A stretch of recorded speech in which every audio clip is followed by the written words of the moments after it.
tema de agora é linguagem psicodialógica, a reestruturação das línguas. Ora, veja que nós temos o nível físico-químico, depois na natureza 0, biológico P2, na natureza 1, psicológico P3, na natureza 2, informacional P4, futuro, na natureza 3. Depois nós teríamos o cosmológico P5 e o dialógico P6. Então o dialético lógico dual monal está no nível mais elevado. Nós não podemos alcançar porque não se trata apenas de ver. É uma existência orgânica, uma existência operativa.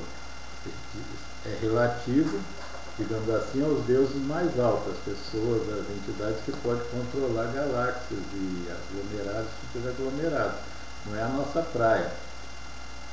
Então, quando a gente fala, quando a gente usa a língua, 8.000 línguas na Terra, são línguas não competentes, elas não são degeneradas no sentido de que vem de uma coisa mais competente e anterior no tempo. Nós não vimos nada que nós mirássemos e construímos nossas línguas a partir de um modelo perfeito que a gente não pôde perceber convenientemente, então produzir uma coisa ruim.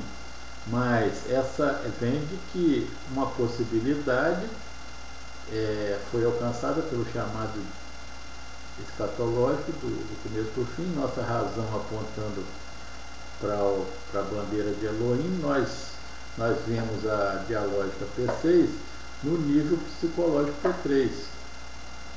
Está bem para trás, 3 níveis para trás. Então nós não conseguimos atentar com a pertinência total, a forma e estrutura perfeitíssima. Nós vemos um arremedo da língua perfeita.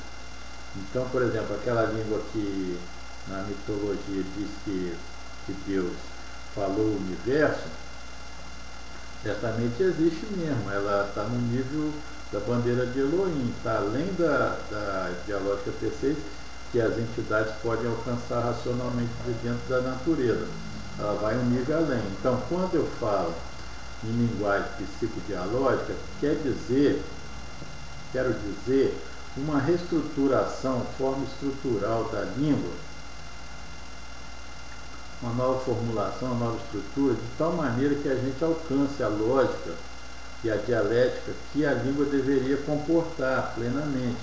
Eu reuni aqueles 600 livros eu chuto assim, não sei quantos são, de português, mas ainda não pude estudar para buscar essa forma e essa estrutura mais adequadas ao falar lógico, porque a matemática, a ciência, o conhecimento inteiro depende de uma língua apurada.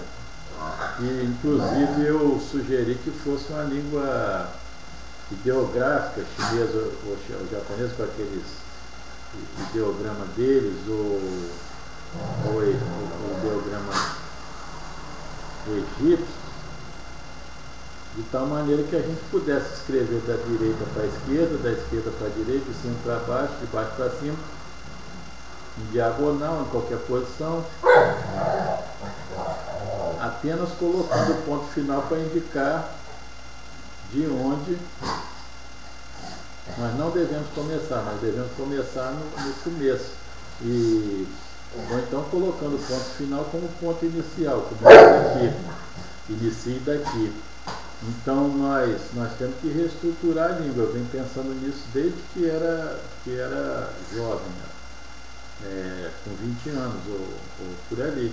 Eu raciocinei que a gente precisa nas ciências de uma língua ideográfica que compacte tremendamente os conceitos à maneira da matemática com o seu fluxo de linguístico característico. a dificuldade toda é que as pessoas que não participarem da ciência, da busca do conhecimento, vão ficar alienadas. E então a gente não... Querido, só um minuto.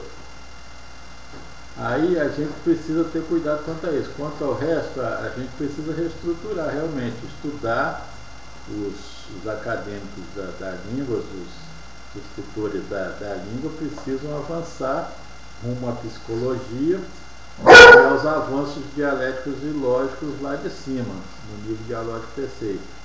Eles precisam parar de ser esses puristas da língua portuguesa, digamos, essa coisa provinciana ainda. Precisam dar saltos rumo ao futuro. Não é satisfatório o modo como está ocorrendo tudo. Tem que avançar. E é isso que eu postulo, que eu pleiteio, que eu indico aqui, que haja realmente uma academia dialógica e matemática da língua, para novos avanços que nós vamos precisar para os saltos sucessivos que nós devemos dar.